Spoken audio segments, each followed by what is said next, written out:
Second rule, correct fixing. Yeah, panel fixing. Right, what items affect the look of the facade? Basically what we have is we have the size and the layout of the panel colour, type of panel, and then we also have the fixing of the panel, the joints, and how the details are done. The first part is the architect will design it to suit, and he determines the panel layout, the type of material you're using and things like that. He'll even decide on which fixing system to use. However, the final job, this is where you guys come in. How the panels are actually fixed on it, how the joints are treated, and how you do the details and the junctions. Yeah? So how do we fix Equitone? We have two ways. We have face fixing and hidden fixing. Yeah? One is rivets and screws, and the other one is either... Now, do you call it adhesive, glue, structural adhesive in this country? Sorry, don't work for them. Structure? All right. And then there's a mechanical anchor system as well. Okay, sorry guys, I know I look good from the back, you know what I mean? It's my best profile. Say you're qualified installer. Is it qualified or certified, it says? No, it's qualified. Oh, does it? Okay, because I was certified, but not by us. Huh? Okay. The number of fixings per sheet depends on? Size of the panel? Absolutely not. Height of the building. Height of the building? Come on, what's the most obvious one? Wind load. Wind load is probably the biggest one, yeah. Another one that is there, height of the building, the panel layout. Whether it's vertical or horizontal, affects the number of fixings. Thickness of the panel, less fixings in a 12mm than an 8mm. Okay? Type of fixing, whether screws, rivets, or hidden fix. The wind loading and, of course, the site location. Okay? That's the tower block in Berlin, by the way. Okay. We'll do rivet fixing, screw fixing. Aluminium galvanized, and screws are for wooden frame. By the way, during my first presentation, nobody asked a question that normally gets asked. And that's roughly, you know, how many panels do we do? Because nobody asked it, I ain't going to tell you. Do we do wind? Right. We approximately do between roughly around 3.5 to 3.5 to 3.6 million square meters a year. Right? So we're not. That's what I'm saying. Enough to do 3.5 to 3.6 million square meters of facade a year. So in the overall scheme of things, it's quite a bit of material that gets pumped out of the factories and gets distributed. And to be fair, a lot of the stuff I'm telling you here is experience we've had from guys who have been doing it from 40 and 50 years. All right? Right, normally we would have this. This is probably, stick with the rivet one, is probably the more important one. Visually, we'd normally go 80-30. Okay? 30 being the minimum. Okay? Yeah. Now, the thing about it is in this instance, going to 40 is not in your benefit. Okay? And the reason why is if you go to 40, you're going to need bigger framing system behind it. Yeah, to catch the rivets. Which means it's going to cost you extra. Okay? Now, what I will say to you guys is be very careful if you're pricing up our material versus one or two of our competitors who may be in this country selling on a few jobs. That is not like for like. We're 30, they're 40, both of them.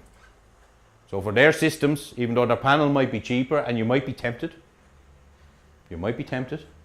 just bear in mind there's a knock-on effect that their framing system is going to be more expensive. Why is screw fixing minimum? What happens when you're rivet fixing with the gun? Yeah, you're getting a bit more pressure on it and stuff. It's a lot easier controlled when we're screw fixing. But we can ask, I have had people asking if they can use screws on the... Yeah, we're working on it at the moment. It's not as easy as one would think. A lot of it has to do with the grip of the threads coming through. and the fact that we have a unique fixing system, which I'll explain to you as we go through this presentation, that that allows us to use the one fixing system wherever we go around the world. You know, things have changed recently for us in the sense that we did have a couple of fixing systems before, and it was just getting too complicated. If you're using this panel, you had to use this rivet. If you're using that panel, you had to use this rivet. So we got rid of all that now, and basically we have one system that does everything. One driller, one centralizing tool, one everything. So it'll make it easy for you guys. Okay? But we'll come up with that as we go through this. General rule of thumb. When you add the X and the Y, we should always be roughly a minimum of 100, and Y is always the minimum. Okay? So that basically means that this could be 70 if you want. But for your guys, I would set the rules. Tell them to do it at 80. If they get 75, 70, they're still all right. Okay? The critical one is the 30 millimeters in from the edge. All right? The other reason, you asked the reason why this was 20. This is a 7 millimeter hole. This is an 11 millimeter hole. So the hole on this side is much bigger. So we want to kind of at least try and keep roughly the same amount of material on each side. Also on this one, you can go to 25 and 30 on this, but it means a wider timber. Okay. What we have here is pre-drilling the holes. We always pre-drill on the ground, not on the facade. Yeah, clean off all dust. You can use templates and get these made up. The consistent fixing a hole for the fixing is the ones in the corners. You can always set that to 30 by 80, make up a little jig to make it easier for the guys to do, and then the rest are put out wherever the framing system is. Okay, and use our drill bit, and we'll explain that in a minute. Another little point is raid the kiddies' school pencil box they have for school, and steal a white, green, red pencil that they may have, as well as the standard pencils. And I see you all laughing and looking me in the eyes. Okay, and the reason for this is, keep them in the toolbox, is that when you're working on the dark grey panels, okay, and you're putting a mark for a drill hole, and you're working on a dark grey panel with a grey pencil, the chances are you may lose the pencil mark. And on some of our panels, they have this little white fleck that at times could show up, and you think, oh, that's the pencil mark. Drill a hole there, woohoo, ching ching, order new panel, you've just made a monkeys of one panel, right? By using a coloured pencil, a red or a green or whatever, on the dark grey colours, means you won't lose the pencil marks for when you're drilling the holes, and the chances of drilling in the wrong place are reduced dramatically. This one is fine for the lighter colours or the other colours. Okay, this is the zone. Anything inside the red zone I'm happy with. This is in our literature. Anything outside the red zone, you have to come in and talk to us. It's technical. There is times I can go in here, there's times I can go in here, there's even times I can go in here, but I need to know more information about the project. Anything can go in this red zone here. Okay, this is what we were trying to speak about earlier on. What happens to materials? And the reason why I put this in here, I'm going to concentrate a little bit more on it now, is that our fixing system addresses this issue. All materials start off in their standard state, and when they get cold, they reduce in size, and when they get hot, they increase in size. Now, the big concern I have at the moment is when if you're fixing in this time, and the material has been brought out and is like this, that in the winter time it's going to miss this stage and go back to this stage. Not all material throughout the world starts at this stage. This is what it's like when it comes out of the factory. Okay, and then after being in the storerooms and out on the job site, you could either be fixing this one or this one, in worst case scenario. These are the movements of 3 meters length of materials. Timber, fibre cement, steel, and aluminium.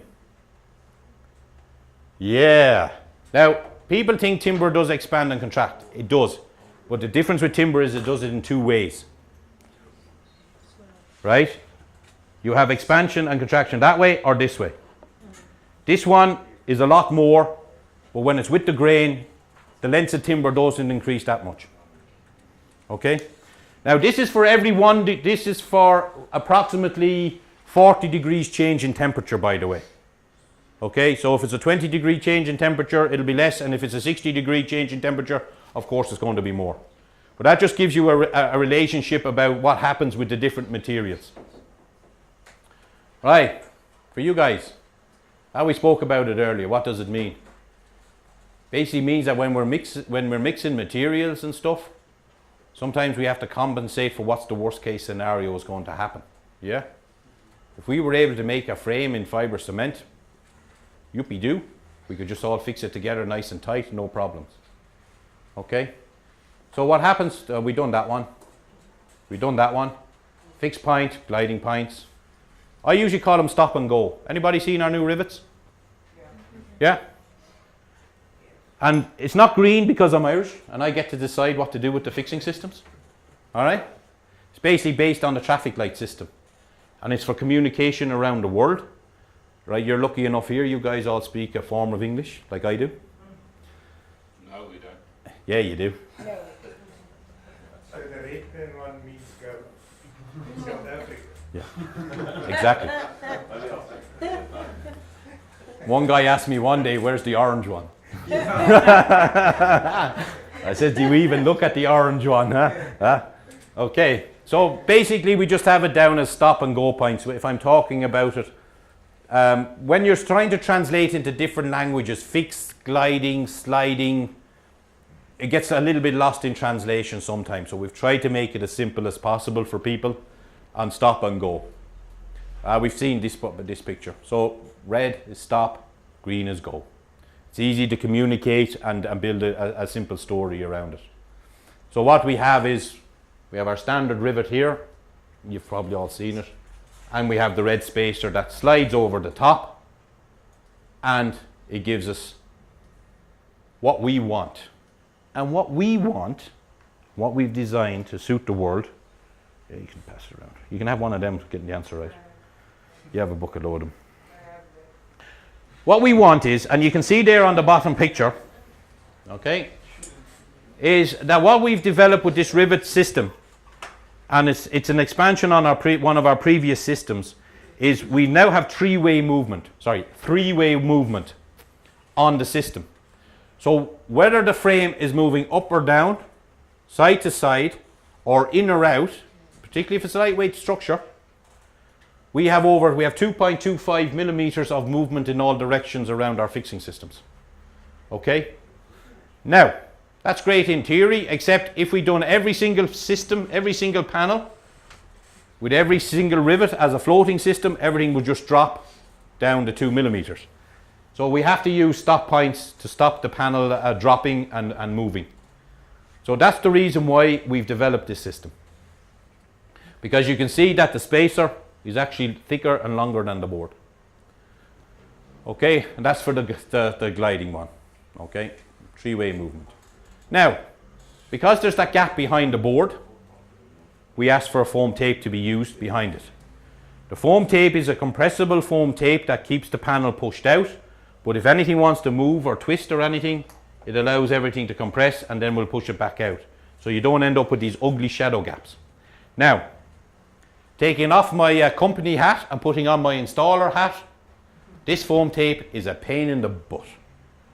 First of all, to install and to do, but it is quite critical in the system.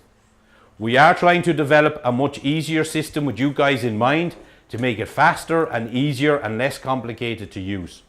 How the foam tape is presented at the moment means that it's not that easy to use, particularly on a windy day when you're high up on the building. If you drop it, it can go all over the place, it can twist, it can stick to each other, all of that kind of stuff.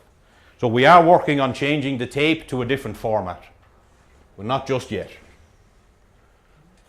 Okay, a couple of important points with the foam tape. It's not just there to cushion the panel against the wind gusts and keep the panel pushed out. It does absorb certain tremors. Maybe not critical here, but in some countries that's very critical. Because, yeah? Just ask a quick question. Can you apply the tape on the panel on ground level? Yeah. You don't need to apply it on Nope. the Nope. But what I would say is don't apply it on the panel and restack them on the pallets. Right? Because then you will compress it down to virtually nothing. Yeah? And the higher ones, the ones at the bottom, you'll probably damage the tape to such, because there'll be such a weight on them, they probably won't have their compressive strength to expand back up again. But if you stick the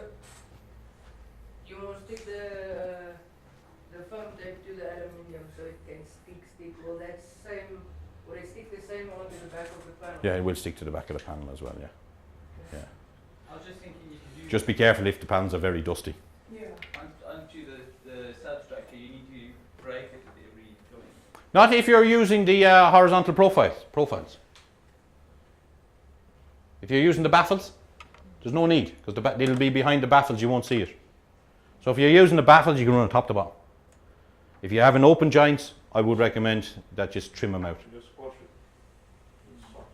it. Yeah. You'll see it inside, it just rips. Is there a specification for the foam tape, or can you use sort of like any, what do they call it, low density, high density foam?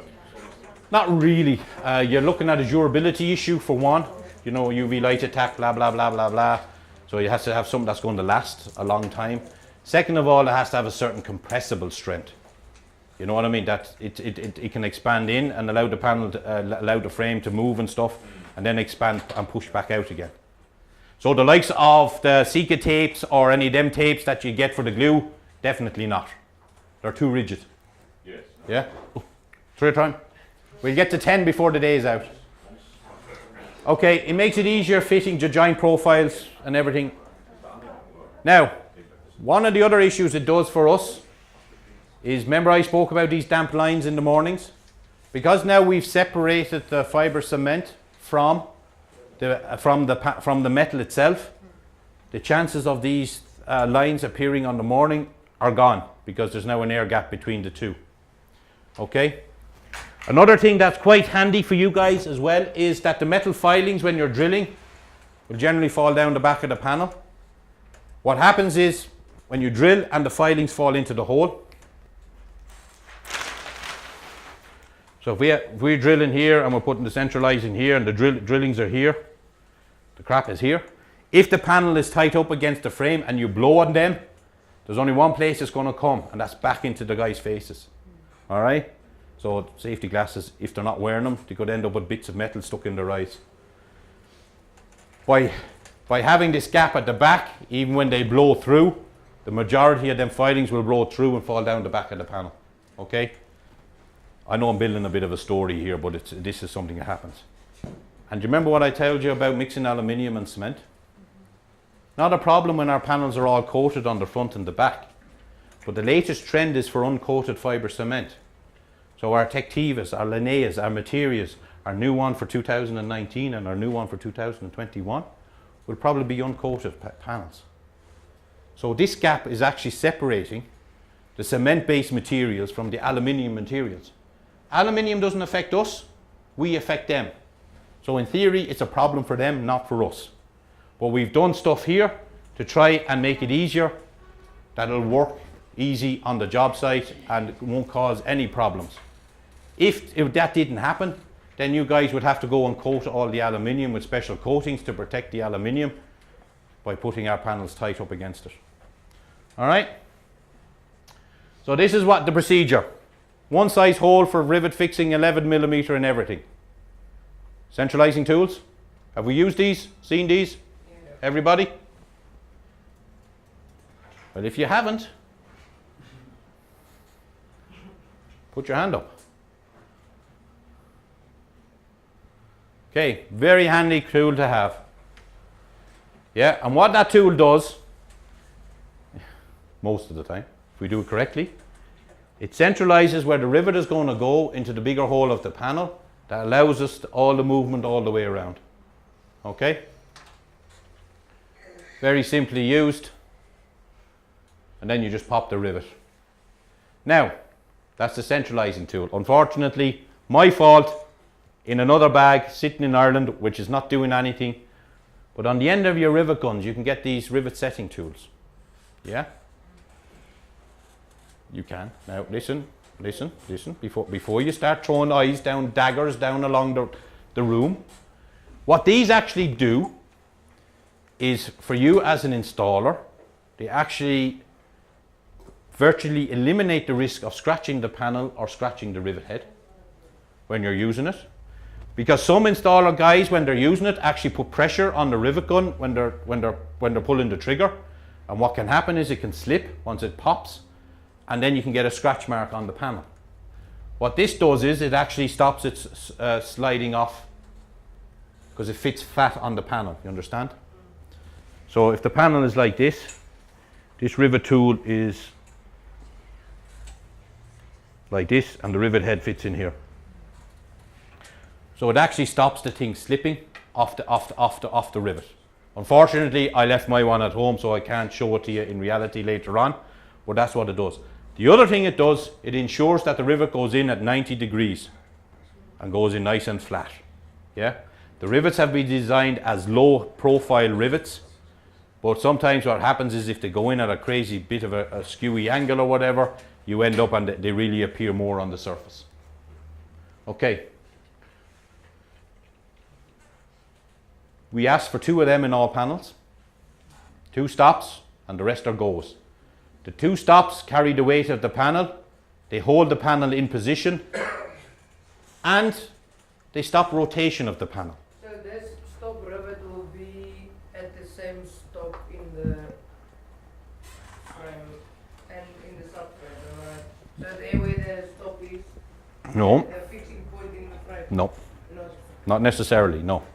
Because your frame, if you're using a 6 meter frame, you ain't getting a 6 meter panel. You're going to have 2 panels. Yeah? So, but we'll show that in a minute, what happens. Now, 2 configurations, vertical panels. Okay. On the left hand panel, numbered 1 to 20, I want somebody to give me 2 numbers where the 2 fixed points are going to be, or the 2 stop points are going to be in that panel there. Huh? 11 and 12. Have we any change on 11 or 12? 11 and 15 would be better. 11 and 15 would be better. 7 and 11. Or 4, 7, 11. Huh? Okay, we have a 7. Okay, let's do this. We have an 11 plus 12. What else did we have? We had an 11, 15. An 11, 7. And we have a 10, 11. I go 9 and 10. And we go a 9, 10. 19 is the left hand. Huh? 12 is the right hand. Yeah. 9, 10. Anybody, any other suggestions?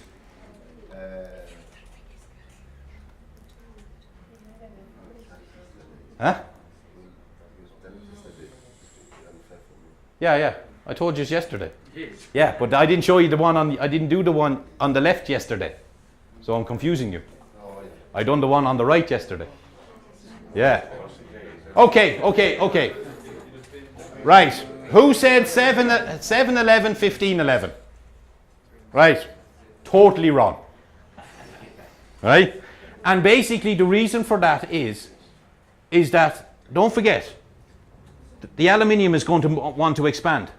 And if you put 2 lock points, 2 stop points on the same rail, they're going to want to pull apart. Yeah? Because what moves here, it's the rivet is actually moving over the board. Okay, ideally 10 and 11 is correct. However, 9, 10 or 11 and 12 can be made to work. Okay? You're in the right ballpark. Now, more common scenario is this one. So, give me 2 numbers. Bear in mind what happened previously.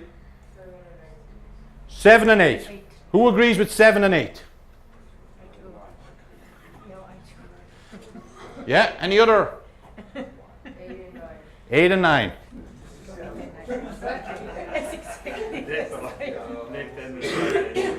Yeah. Both. You're happy with both? Yeah? Huh? 4 and 5 can be made to work? Yes, okay. 7 and 8, 8 and 9, perfect examples. Okay? Basically, the rule of thumb is you'll always have one along the center lines of the panel if at all possible. Okay, closer to the center. Okay, 4, 5, yeah, can be made to work. 5, 6 can be made to work on this scenario. However, unless you fully understand the reasons behind it, and this is where simple communication comes in.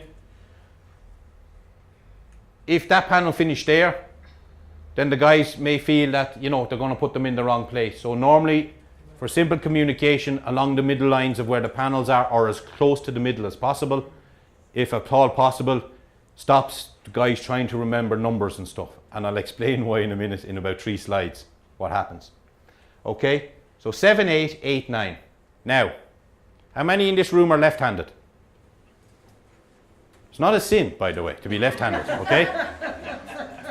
In my house, 50% of the people in my house are left-handed, and I have 3 left-handers and 3 right-handers. So I have left-handed scissors and right-handed scissors. And they give out when they use my scissors, and I give out when they use when I use a left-handed scissors, right? Because there is a difference, guys, for left-handers and right-handers. What you're going to find in reality is there will be a natural trend to, if you're right-handed, you're going to be closer to 8 and 9, and if you're left-handed, you're going to be close to 7 and 8, believe it or not. Now, large projects, this can become a bit of an issue. Installers. Like, as you see, most of the stuff I'm telling you today, it's not written down in any books, right? And the architects don't even have to know this crap, right? But for you guys, it's important. Large projects, many crews on the job. Somebody has to take responsibility and decide whether it's 7 and 8 or 8 or 9. Do not leave it up to the individual crews, because if one guy's a left-hander and the other guy's a right-hander, when they meet each other on the facade, you're going to end up locking the panels together and you could cause cracks at that particular point. So somebody decides, right, this elevation, all fixing points are 7 and 8. Number them, mark them, put it on a drawing. The guys can't make a mistake then. Yeah?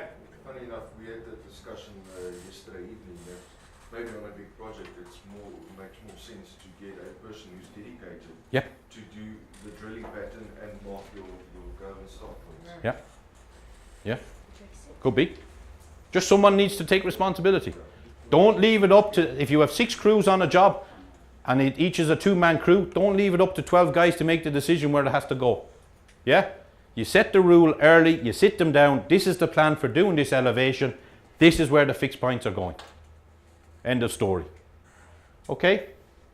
What must not happen is you must not have a 7, an 8 and a 9 and a 7 and 8 meeting together. Like this. Okay? So that's something that shouldn't happen. Okay, now. Yeah. Goes here, here, here, here. Yeah, perfect. Now, let's throw a little spanner into the works. Give me 2 numbers on this one.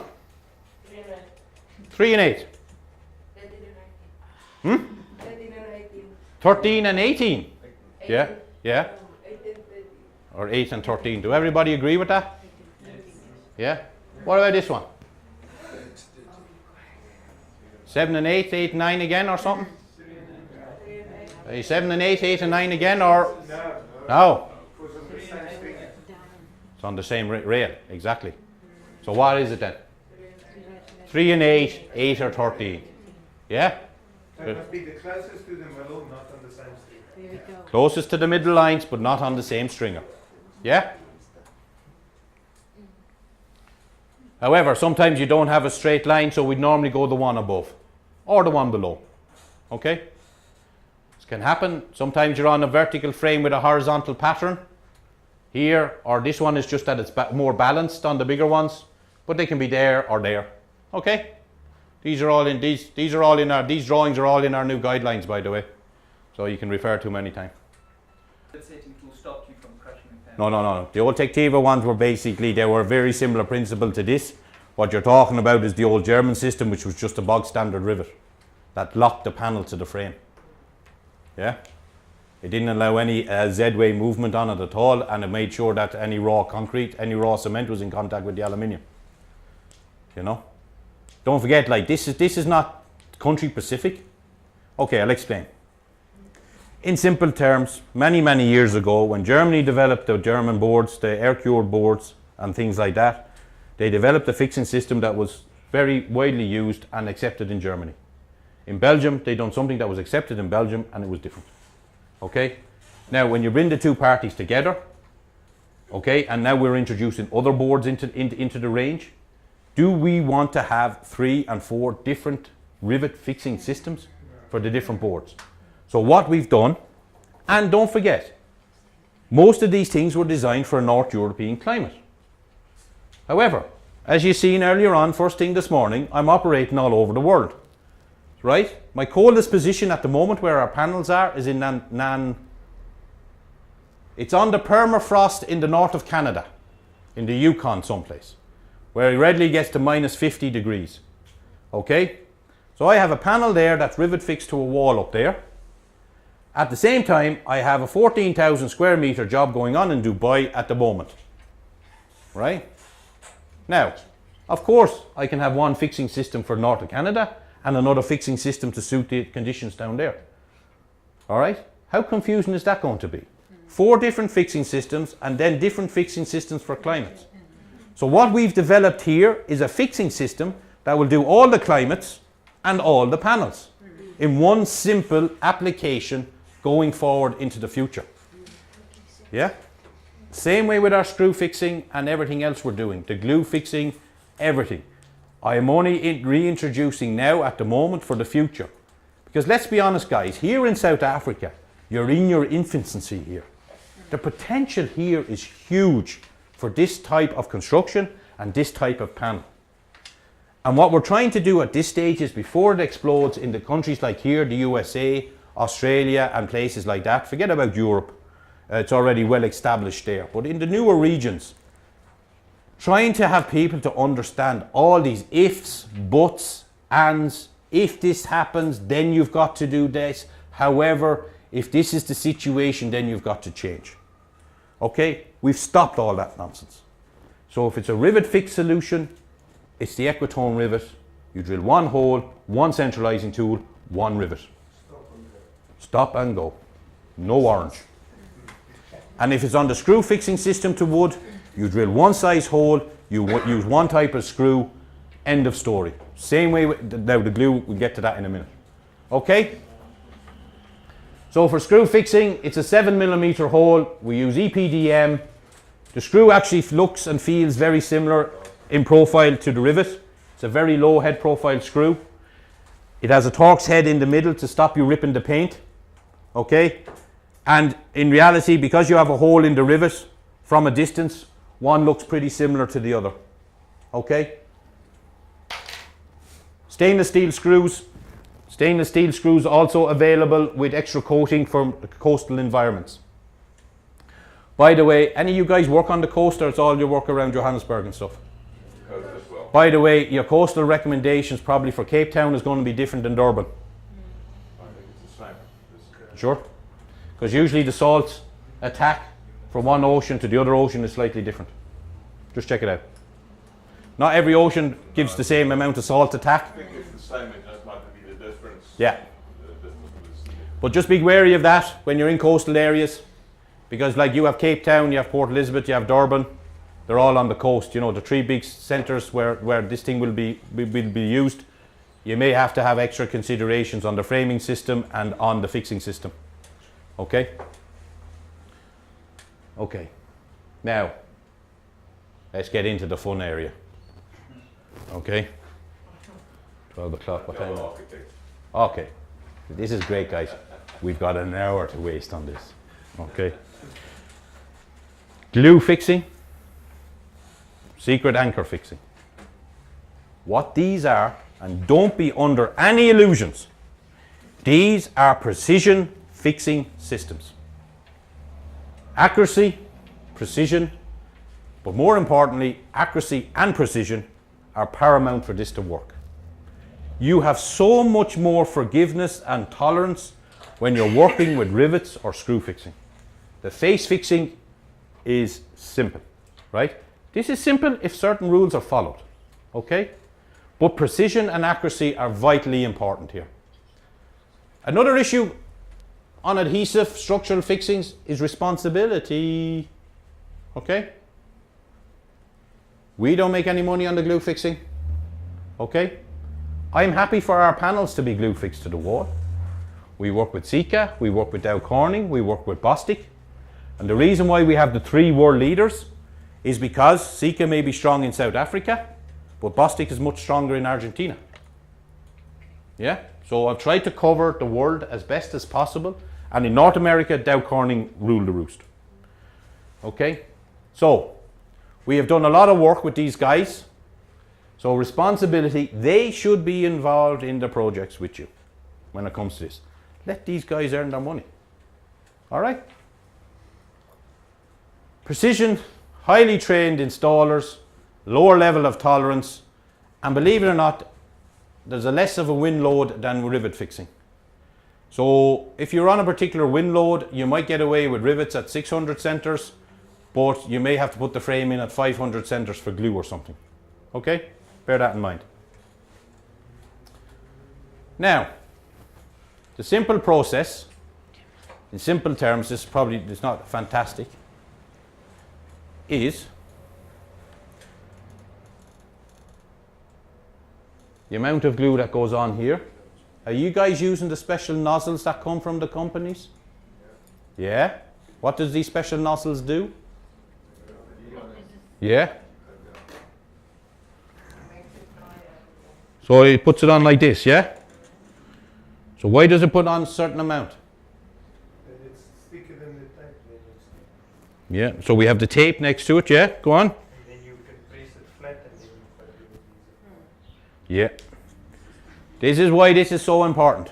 The right tape and the right nozzle on the glue. The right amount gets deposited on the frame. So when you push the panel on,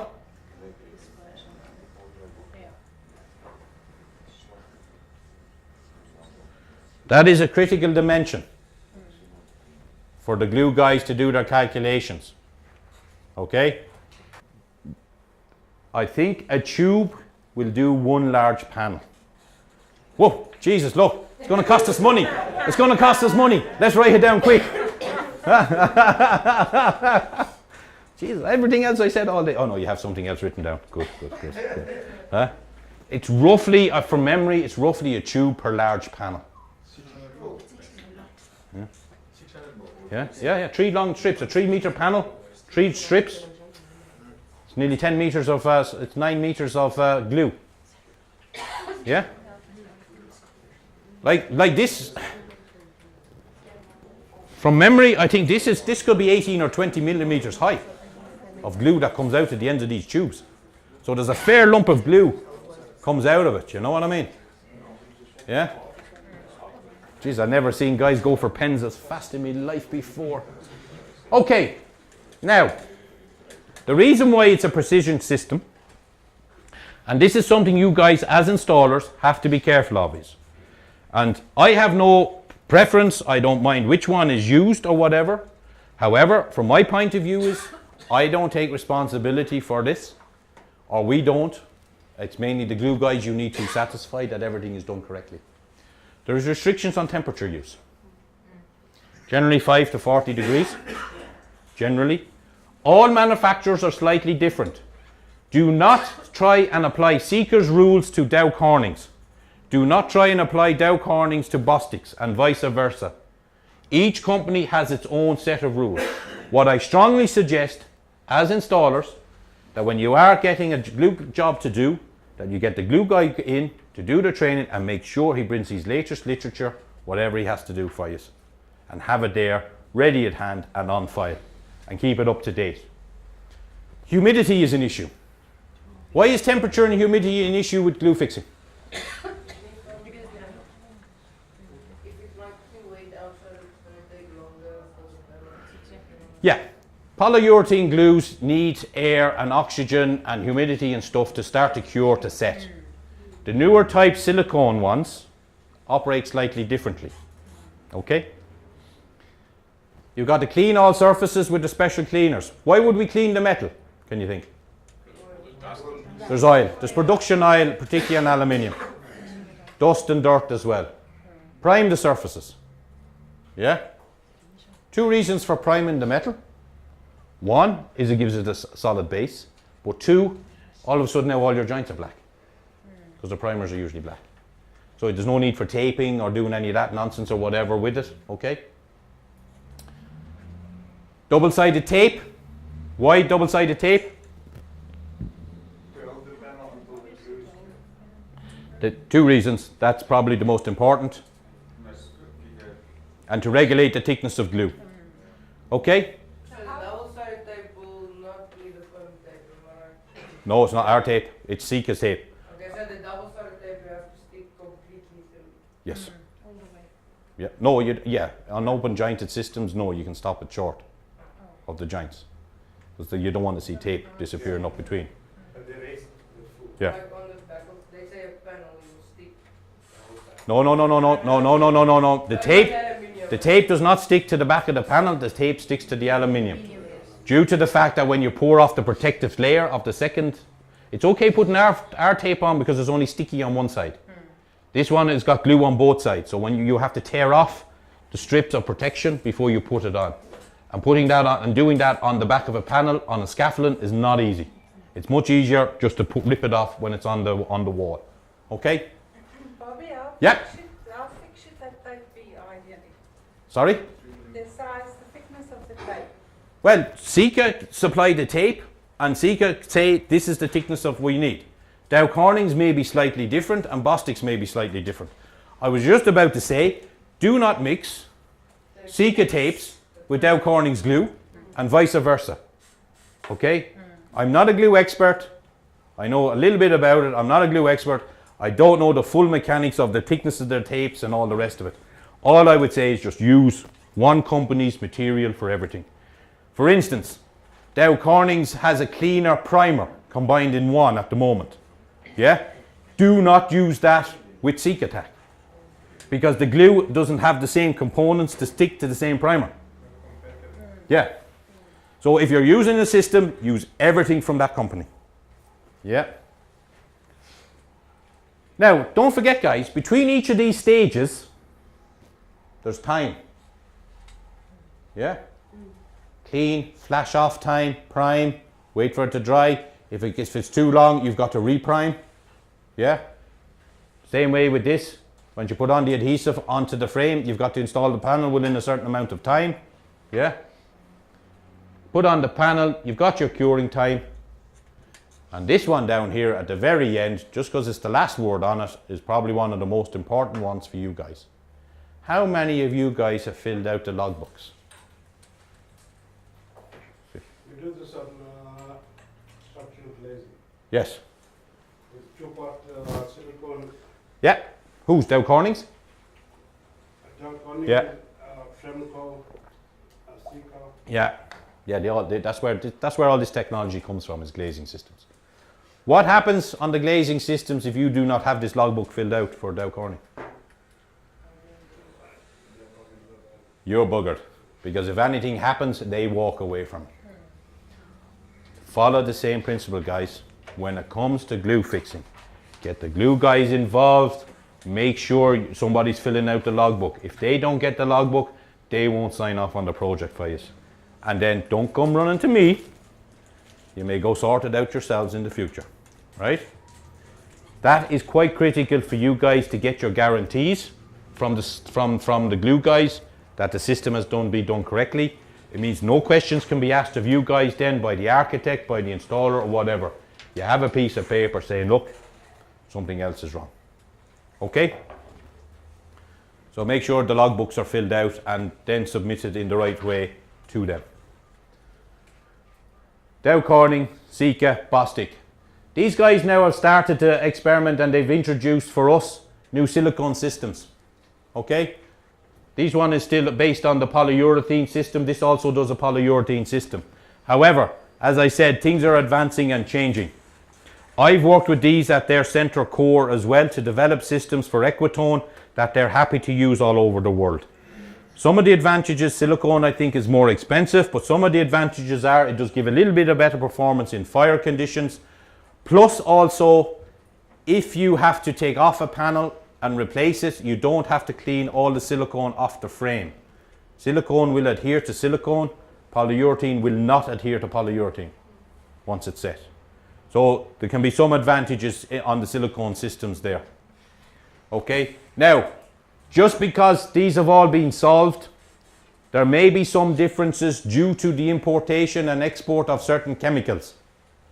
For instance, on Sika, they came across a huge problem on one of their primers, exporting it because it was made in Europe to Australia. It was not allowed to be imported into Australia. However, what happened is that the local Sika guys sourced a local equivalent to be used to do the job locally.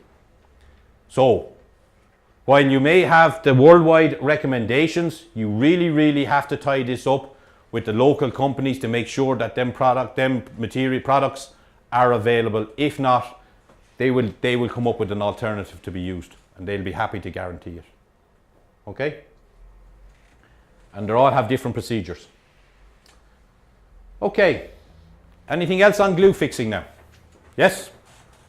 Do we need to assume that there's no movement when gluing? And we need to allow for the structure? Now, good question. Your structure still needs to be designed with fixed and gliding points. Okay? Oh, Jesus. Don't like being in the spotlight all the time.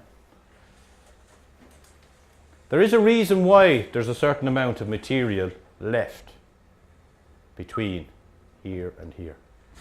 So,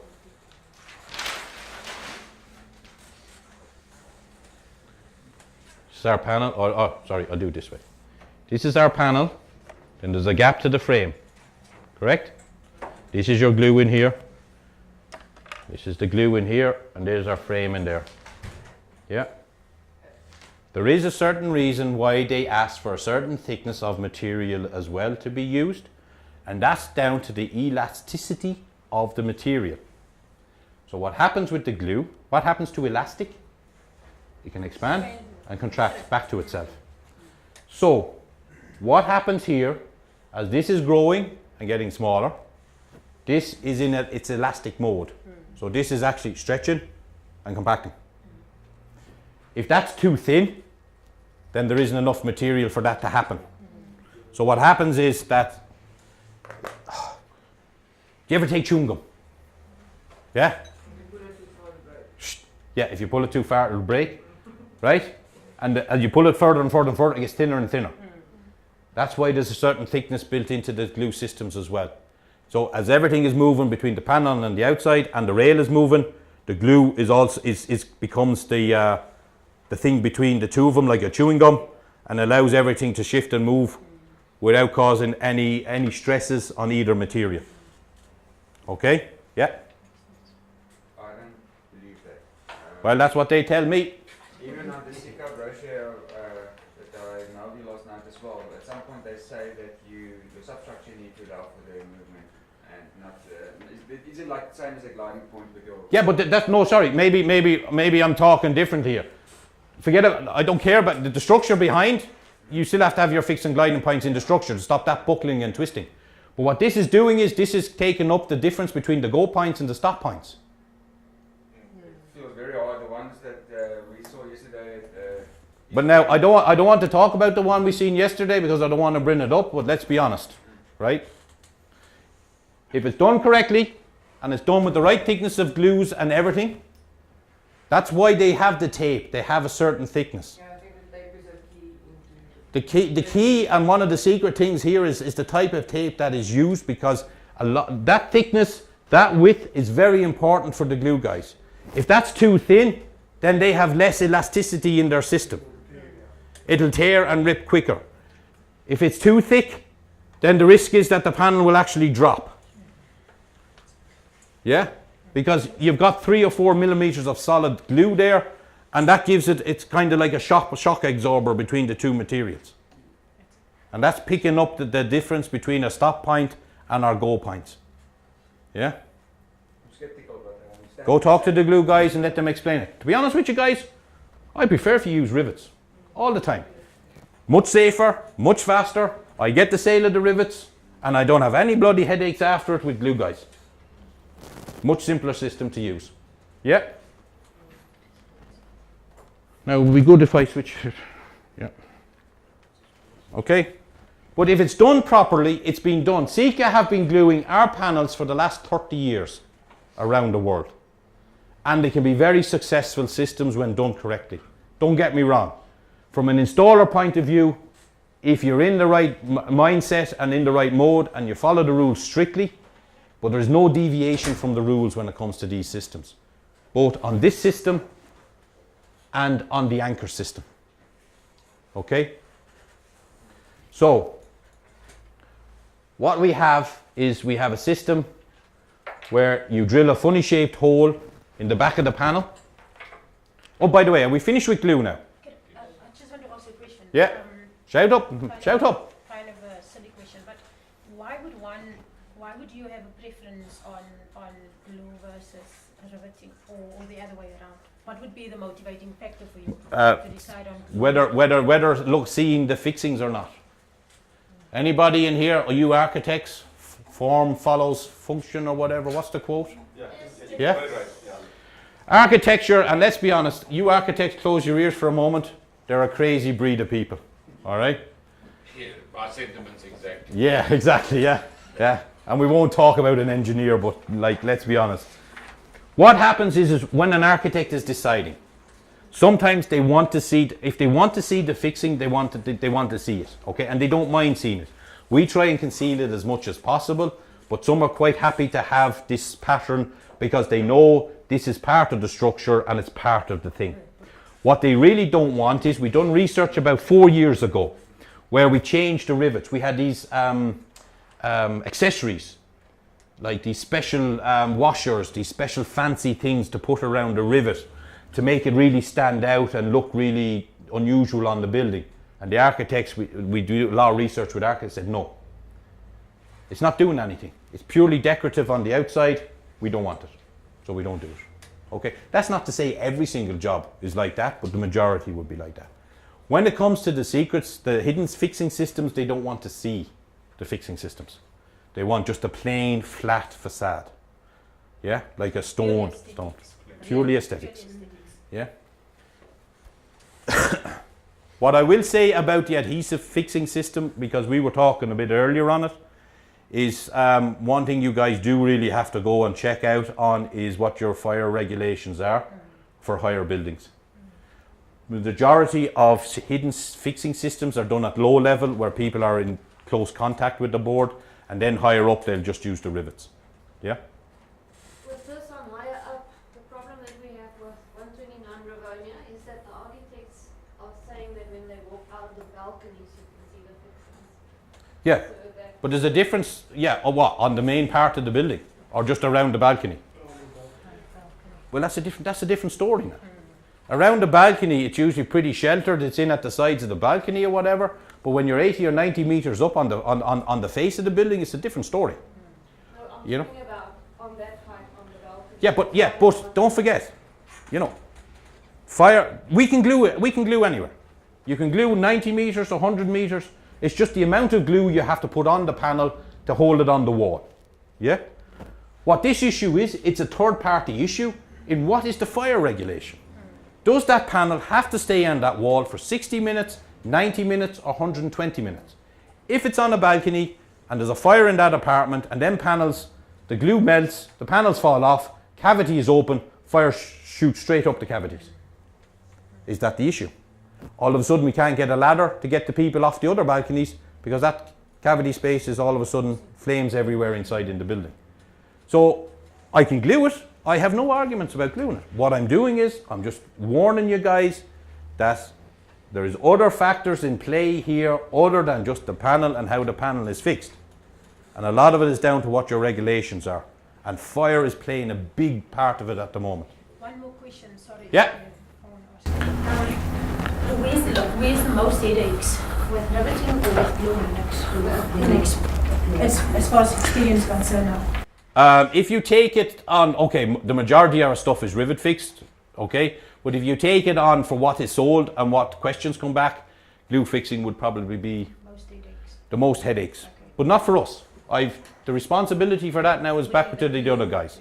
Yeah, but because, and to be honest with you guys, because it's a precision system, the tolerances are so fine that if you go a little bit too much to the left or to the right, things can actually cause, the problems can react a lot quicker.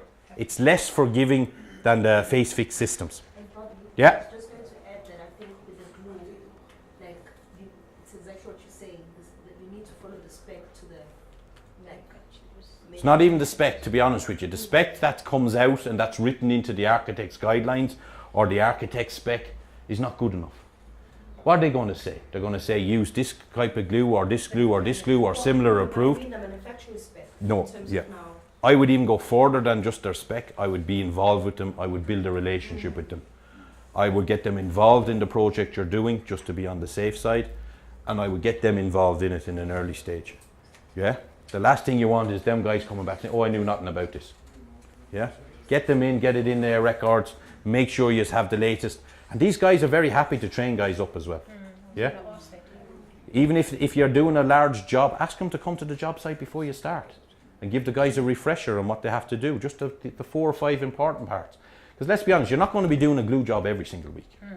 You know? And if you are, geez, I might come and work here myself. It means you're going to be very, very busy. Okay? Happy with glue? Yeah. By the way, it also smells pretty good as well. All right. The anchor system. Okay. What happens here with the anchor system is that if this is your panel, there's a funny shaped hole gets drilled into the back of the panel. This is the front. This is the back. Okay? And into that slots an anchor. And as you tighten the anchor, it expands in and grips the back of the board. Okay? Any of you guys worked with natural stone in the past? Ceramics? Any of you guys? No? Very simple principle. A lot of stone facades, natural stone facades, they work on this principle as well. Ceramics are the same. It's not totally new technology to us, but it's the technology that we've worked with fishers to develop this system. So what happens is, funny shaped hole, you'll see it again anyway here. I'll come back to it to show you the actual shape of the hole. You still got your framing system, however, with this system, you have a horizontal system as well as a vertical system.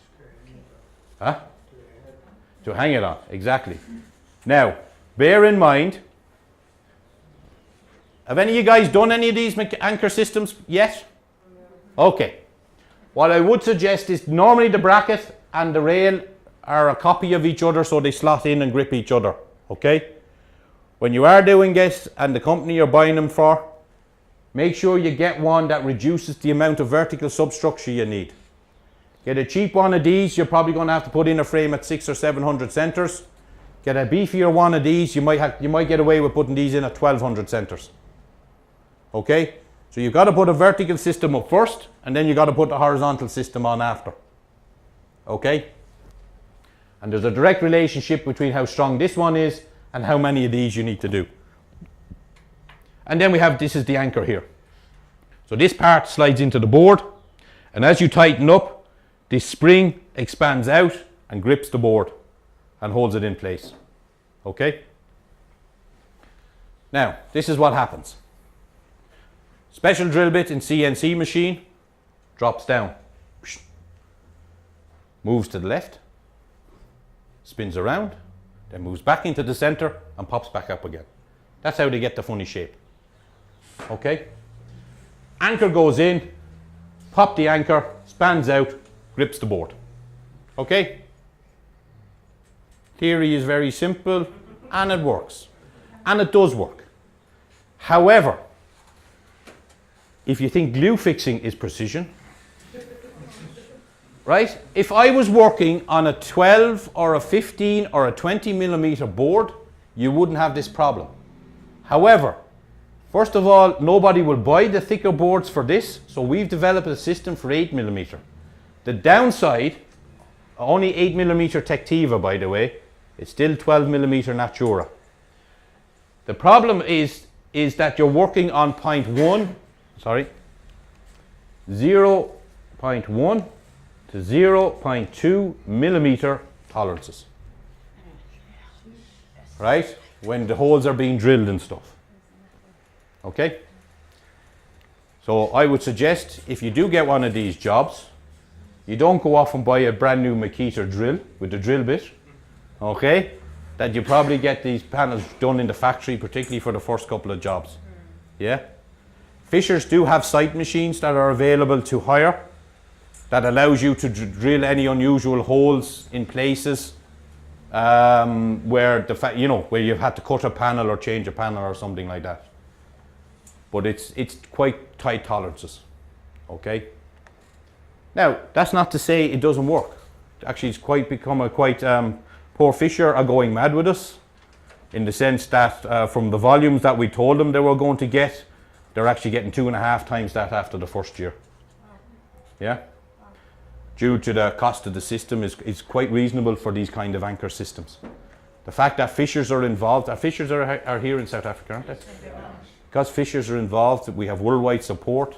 They're there, they help us out, they will visit the job site, they'll help the guys train them, they'll train you and all the rest of it in what to do with this system as well. They're a very good partner to have. Okay? There is some instructions available and things like that. Now we have asked fishers for a more detailed instruction, particularly geared to installers, but we're still waiting for that. So this is a kind of a simple system: angle bracket, vertical rail, horizontal rail, hanging bracket. Okay? Now, Turgo Plus for Linnea and 8mm Tectiva, Turgo Plus for 12mm Natura, Pro, Pictura, Textura, Matura, everything else. So these you can use it for these. The only 8mm is Tectiva. You're going to have to buy 12mm for everything else. Now, what I will explain to you very quickly here, because you haven't done a job or don't have one on the horizon yet, but normally on the back of the panel, I'll give you a little. Say we have our brackets here.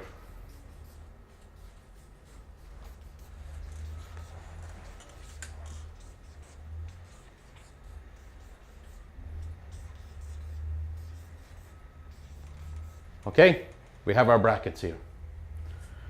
Normally what happens then is that these ones will all probably, depending on wind load, will all have one fixing in them.